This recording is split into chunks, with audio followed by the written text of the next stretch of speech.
Hello guys, welcome to my another blog. আর সবাইকে প্রথমে জানাই মহাসপ্তমীর অনেক শুভেচ্ছা। এবং সকালবেলা এই যে আমার সোনা পাপাটা উঠে গেছে, তো আমাদের সকালবেলায় আজকে যেহেতু পুজো আছে তাই ফটাফট করে কিন্তু সবাই চান করে নিয়েছি। আর আমার তো চান কমপ্লিট হয়ে গেছে। এখন লুচি ভাজার কাছে ছিলাম, তো লুচিটা কমপ্লিট করলাম। ভোগ করা প্রসাদ যেটা দুর্গা ঠাকুরের হয় সেটা কমপ্লিট হয়ে গেছে। এখন অন্যান্য কাজ করব এবং তারপরে আমরা যাব হলো কলাবাবুকে স্নান করাতে হবে এবং জল আনতে যেতে হবে। তো সেগুলো নিয়ে প্রচণ্ড এক্সাইটমেন্ট আছে আর অনেক মজা করব। তো সম্পূর্ণটা তো তোমাদের সাথে শেয়ার করবোই, তো পুরো ভিডিওটা না দেখলে কিন্তু কিচ্ছু বুঝতে পারবে না। আর সাথে থাকো, সঙ্গে থাকো। চলো এবার পরে অন্যান্য কাজগুলো করি। চলো, ওদিকে সবাই কাজ করছে, চলো তোমাদেরকে দেখাই কে কে এসছে, কতটা কি হয়েছে। বাড়ি ঘর লেপালেপি হয়ে গেছে।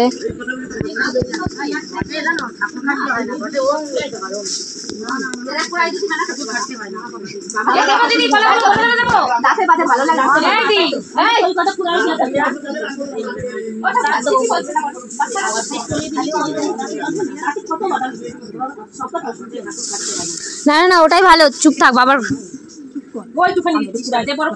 চুপ চুপ চুপ চুপ চুপ। আর এদিকে হবে মেজদি প্রসাদ করছে। হয়ে গেল। দুর্গাপূজা মেনলি তো পদ্ম ফুলটা লাগে, 108টা পদ্ম ফুল। তো সেই 108টা পদ্ম ফুল এখানে নিয়ে এসেছিলো এবং কাউন্টিং করা হচ্ছিলো। আর এদিকে আমরা সামনে কিন্তু পুজোর তোড়জোড় শুরু করে দিয়েছিলাম, আর জোগাড়ও প্রায় শেষ।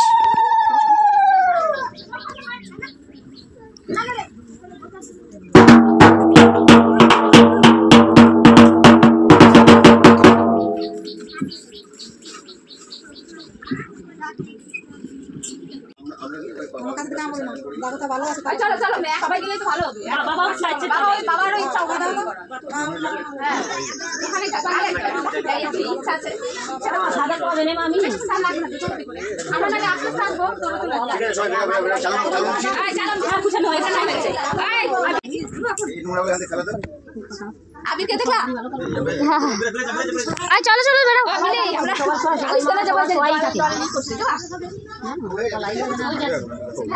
তাহলে আমাদের সাথে যা, আরো যাবে তো সবাই। ও একা একা বসে থেকে কি করবে? হাঁটতে পারবে না কেন, বাচ্চা নাকি?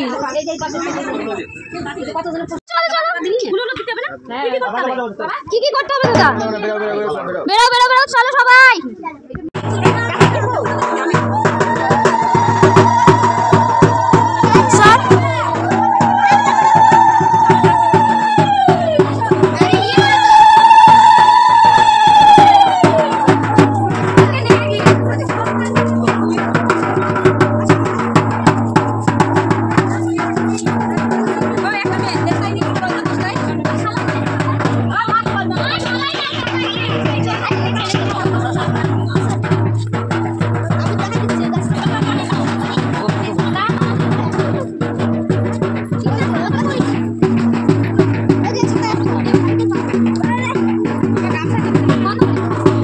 গাইজ ফাইনালি আমরা বেরিয়ে গেছি সপ্তমীর জল নিতে। সবাই মিলে দেখো রেডি হয়ে বরণ ডালা নিয়ে, এবং আমার কাকে কিন্তু একটা কলসিও নিয়েছি সব।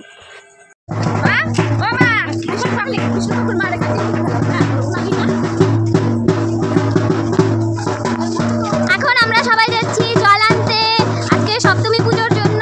চলো।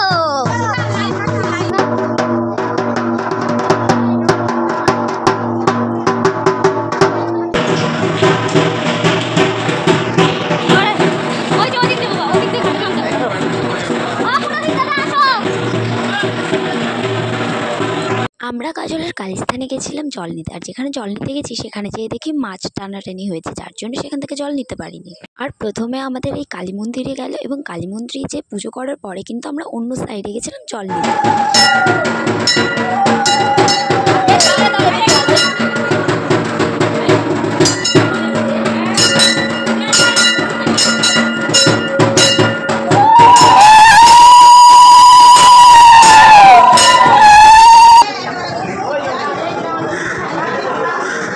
ধূপকাঠি এখানে জ্বালাতে বারণ করছে।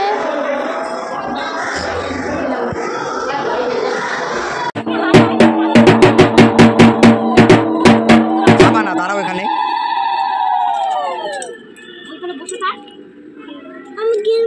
गेम खेलबा ऊपर আসো। गेमे লক করা আছে না? গেম খেলবো, তনু চলে গেছে না তার জন্য যাওয়ার জন্য যাবা। বারণ কর বারণ কর।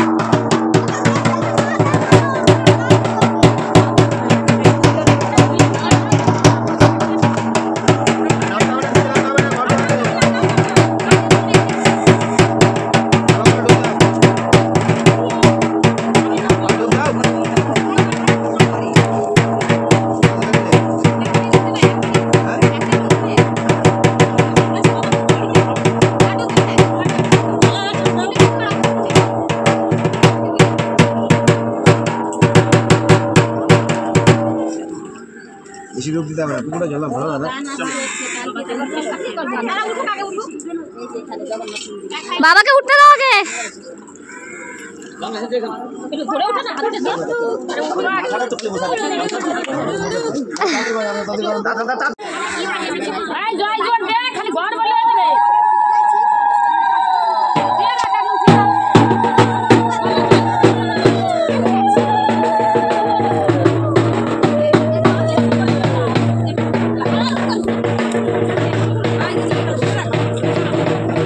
আমরা কিন্তু অনেক মজা করতে করতে জল দিতে গেছিলাম এবং জল নিয়ে চলে আসার পরে কলা বউকে কিন্তু চান করানো যেহেতু হয়ে গেছিলো, তাই কলা বউকে কিন্তু আমি আর মা মিলে শাড়ি পরিয়ে দিচ্ছিলাম। আর যেহেতু প্রথমবার শাড়ি পরাচ্ছি তাই একটুখানি কিন্তু গর্ব হচ্ছিলো।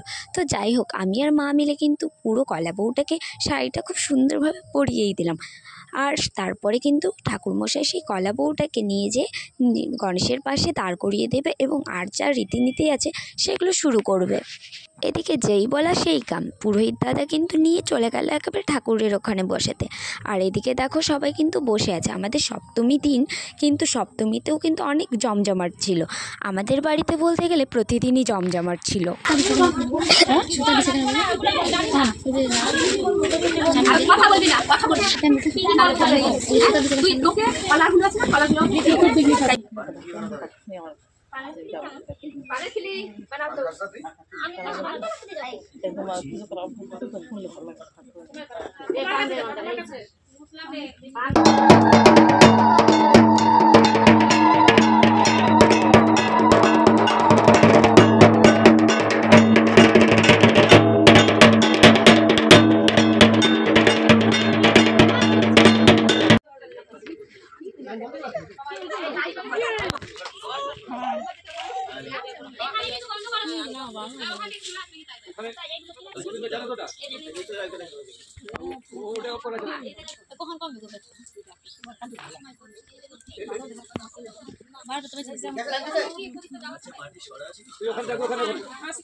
ডিজেতে বলছে মাইকে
ষষ্ঠীর দিনও কিন্তু হয়েছিল। তো সপ্তমীর দিন ভোগ নিবেদনের জন্য কিন্তু আমরা কাপড় দিয়ে এইভাবে ব্যারিকেডের মধ্যে বানিয়ে দিয়েছি এবং ভেতরে ঠাকুরমশাই কিন্তু ভোগ নিবেদন করাচ্ছে। আর এখানে সবাই বাইরে কিন্তু বসে আছে আর কুট্টুসরাও কিন্তু এদিকে খেলছিল।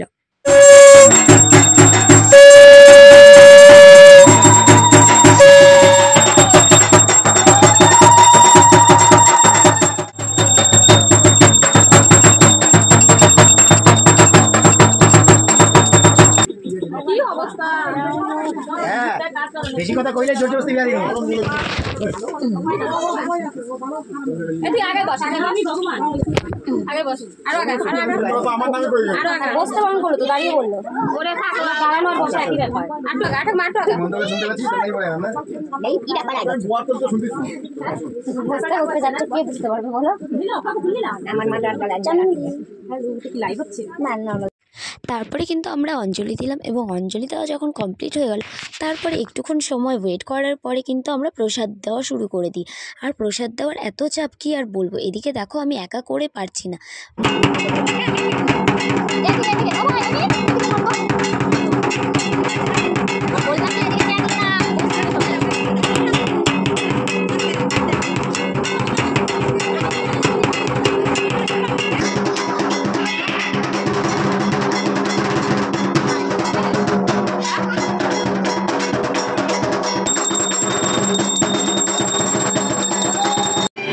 ওরে বাংলাদেশে ওরে বাংলাদেশের মেরে তুই দুই লাগাস একবার যেই ঘুইরা তাকাস লাগে ঝাকাস পদ্মা নদীর ইলিশ খাইয়া রূপখানা কি ঝকঝকে বানাস একবার যেই ঘুইরা তাকাস লাগে ঝাকাস পদ্মা নদীর ইলিশ খাইয়া রূপখানা কি ঝকঝকে। তো তোমরা দেখতেই পারলে পুজো হলো, অঞ্জলি হলো, তারপর সন্ধ্যা আরতি, ধূপতি নাচ এবং তারপরে কিন্তু এদের সবার একটা নাচ ছিল। একটা না 2-3টা গানে নাচ করা হয়েছে, তবে একটাই দিতে পেরেছি কারণ ভিডিওটা কিন্তু অনেকটাই লং হয়ে যাচ্ছিলো। আর সবাই এদিকে কিন্তু খাওয়া দাওয়া শুরু করে দিয়েছিল, আমরাও ড্রেস চেঞ্জ করে খাওয়া দাওয়া শুরু করার জন্য চলে এসেছিলাম। তো যাই হোক, আজকের দিনটা তো আমাদের অনেক ভালো কাটলো। আর কেমন লাগলো তোমাদের ভিডিওগুলো অবশ্যই জানিও। এদিকে দেখো ঋদ্ধি কী করছে, ঋদ্ধি কিন্তু ঘরের মধ্যে ঘুরে বেড়াচ্ছিলো আর এদিকে দিদিরাও কিন্তু বসেছিল। আমার মুখের অবস্থা দেখছিস? ভালো লেগেছে। সবথেকে বেশি খাটনি কার হয়েছে? সবথেকে বেশি খাটনি আমার হয়েছে। ছাড়েন আমি তা। ডাল করেছি, আমি ভাজা করেছি, ভাত করেছি। আর আমি তো অ্যাঙ্কারিং আমি করছি সেটাও কিছু না। একদম করে তাদের কোনো খাটনি হয় না। তারা তারপরে এই যে এতগুলো খিচুড়ি দাম দিলাম যে Oh my God, আমি খেটেছি বেশি সবথেকে কথা বলে খেটেছে ইনি। বেশি আমার মুখ থেকে বোঝা যাচ্ছে কে কত বেশি খেটেছে। সবচেয়ে বেশি খাটেছি আমি। আয় তোর খাটনি আমার মুখ দেখে আরে ভাই আমি বুড়া মানুষ